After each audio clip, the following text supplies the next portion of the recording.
Je crois que la première chose, c'est de se dire que malgré cette maladie et peut-être même avec cette maladie, je vais m'apporter de la douceur. C'est-à-dire que vous souffrez, vous avez des examens gynécologiques en pagaille, donc votre sexe est vraiment synonyme de douleur. Et donc tout l'enjeu de votre sexualité, tout l'enjeu de la sexualité, ça va vraiment être d'apporter de la douceur, de pouvoir vous permettre de vous réconcilier avec cette zone tellement importante de vous, mais pour l'instant tellement souffrante, qu'est votre sexe. Pour ça, il va s'agir de lâcher tout ce que vous vous mettez comme pression sur il faudrait faire ceci, il faudrait faire cela, etc.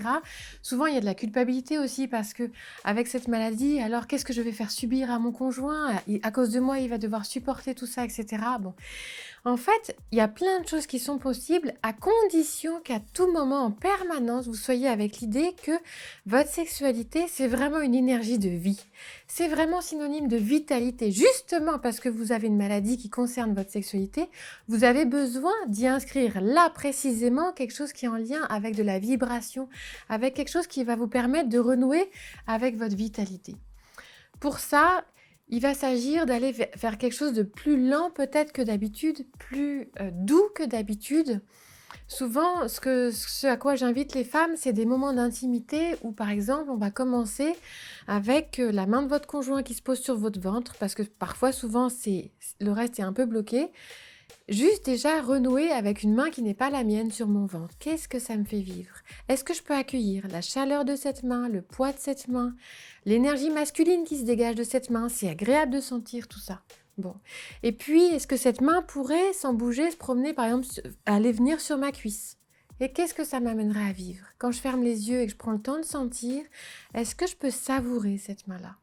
Est-ce que, pareil, s'il venait sur mon sexe avec sa main, est-ce que ça serait envisageable? Est-ce que je peux prendre le temps de savourer aussi?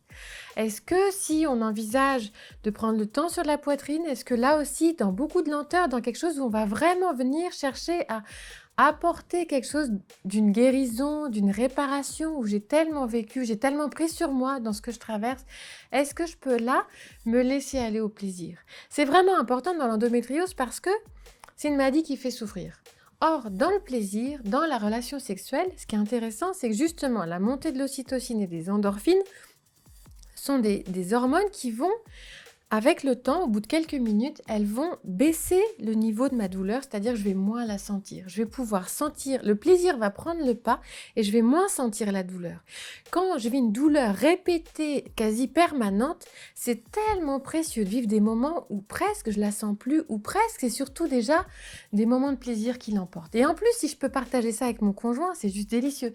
C'est pour ça que la sexualité, quand on vit de l'endométriose, elle peut être vraiment précieuse.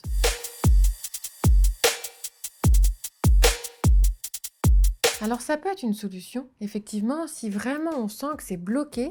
Et en même temps, si c'est fait avec beaucoup de douceur, la rencontre sexuelle, elle est vraiment intéressante. Pourquoi? Elle va déjà permettre du plaisir, mais au-delà de ça, ce qui est super, c'est que dans mon sexe, l'homme va venir avec toute sa vitalité, avec toute son énergie sexuelle à lui. Il n'est pas malade, lui. Il a toute sa vitalité, il a toute son énergie masculine à me transmettre.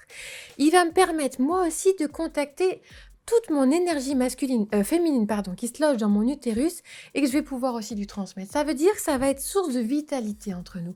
Or, si je suis malade, si c'est tellement douloureux, j'ai vraiment besoin de contacter ça.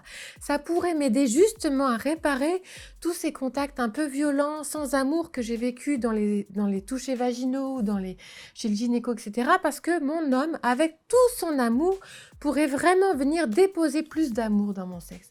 Et c'est à ce moment-là où la pénétration, elle peut être vraiment intéressante.